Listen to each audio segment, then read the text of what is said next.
لا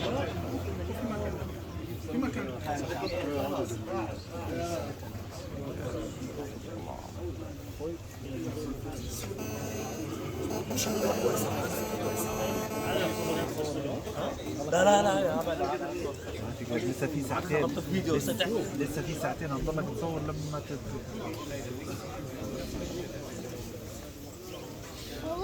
نعم يا بابا.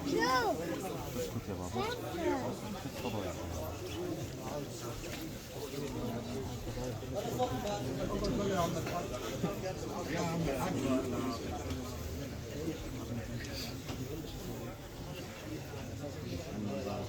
الشيخ قال لك ان شاء الله منظمين اكثر منه. الشيخ بابا.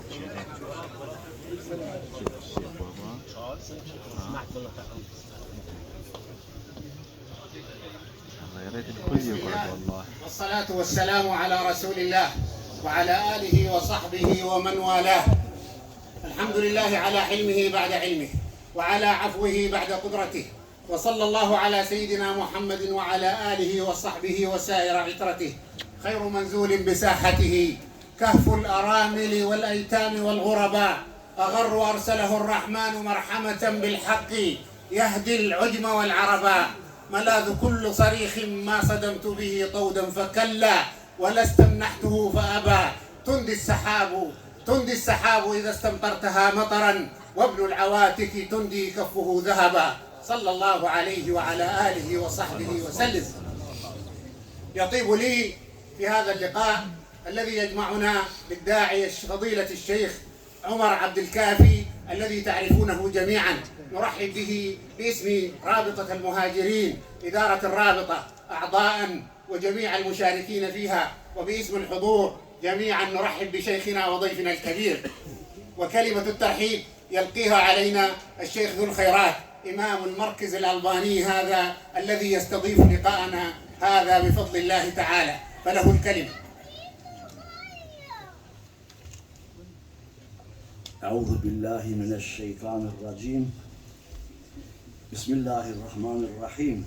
الحمد لله رب العالمين، والصلاة والسلام على سيد المرسلين وعلى آله وأصحابه أجمعين. أما بعد، يقول الله عز وجل: إن الذين قالوا ربنا الله ثم استقاموا، إلى آخر الآية. صدق الله العظيم.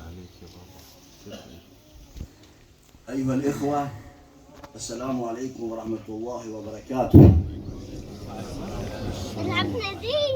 أنا ذو الخيرات فيض الله، إمام في هذا المسجد مع هذا الجماعة منذ 40 سنة، وفي نفس الوقت خطيب المركز ورئيس مجلس الأئمة في شورى.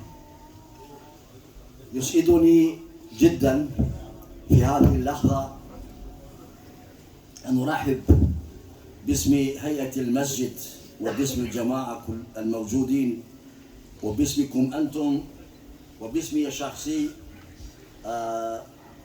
بفضيلة الدكتور الشيخ الدكتور عمر عبد الكافي في هذا اليوم المبارك، ونتمنى له إقامة طيبة في وسطنا وبين إخواننا وإخوانه في المهجر في الخارج في هذه البلاد الغريبة بالنسبة لنا، ولكن وجوده يعني هنا شرفنا ويقوينا ويجعلنا أن نستمر ونقول ربنا الله ثم استقام، ونقول ربنا الله ونستقيم في هذا مهما كلفنا ومهما يكلفنا وجودنا وإيماننا في هذه البلاد. أشكركم جميعا،